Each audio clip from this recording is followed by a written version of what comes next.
So now here's a car that literally needs no introduction because it can't be mistaken for anything else. Yes, it's the all-new Porsche 911 GT3 RS, and I'm at the Bend for our first Aussie drive. No doubt about it, this is a plum gig. One of Australia's greatest racetracks in Porsche's finest, wildest production road-going 911 ever. It's a match made in heaven. So if you like this video as much as I'm going to enjoy delivering it, don't forget to like the video, subscribe to the channel and comment below.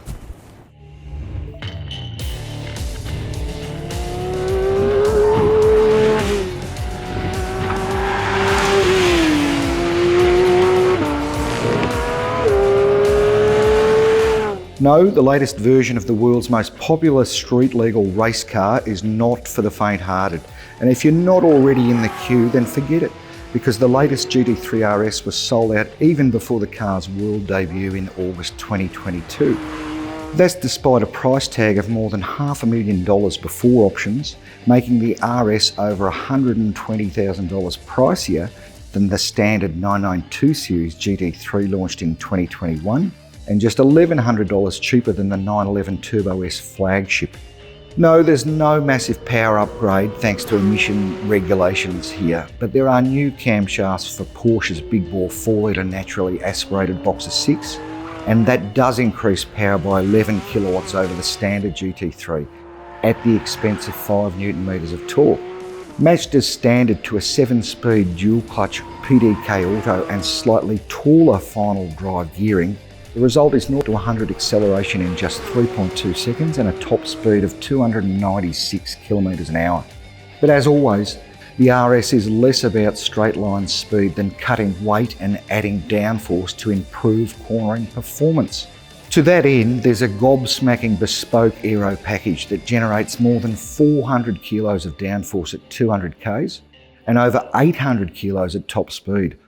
So the RS comes standard with the Club Sport package in Australia, which includes these awesome fixed carbon one-piece racing buckets with 6-point harnesses, a steel roll cage, fire extinguisher, other racy stuff like a master battery isolator switch, everything you need to go to the track.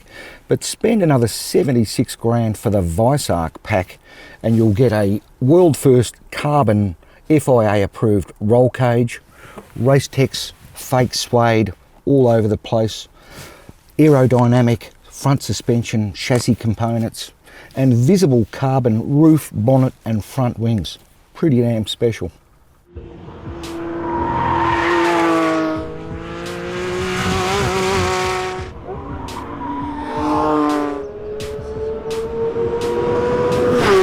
So I've just done the full compacted Porsche Level 2 driver training course, which was pretty damn epic in this car.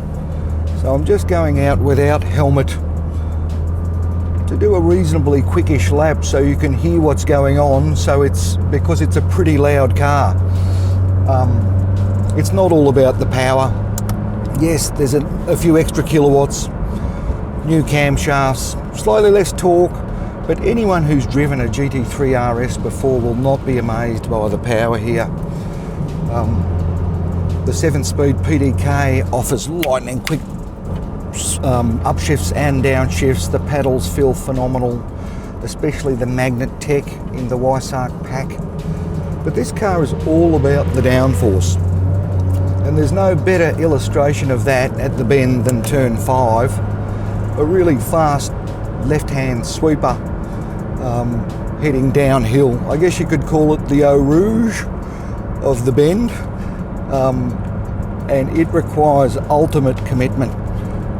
But what I found was the harder you push, the less you backed off before you entered the corner, the faster you were going, and therefore the more downforce you had. So Luke Yilden went through here flat out, which requires massive levels of commitment and belief in yourself, none of which I had, but by the end of the last session I was only just buttoning off, and I did find that I had massive amounts of rear end grip especially, that allowed me to go through a turn way faster than I thought was possible, proving that This car has as much downforce as pretty much the Porsche racing car equivalent, and is as close as you'll get to that race car experience in a road registerable road car.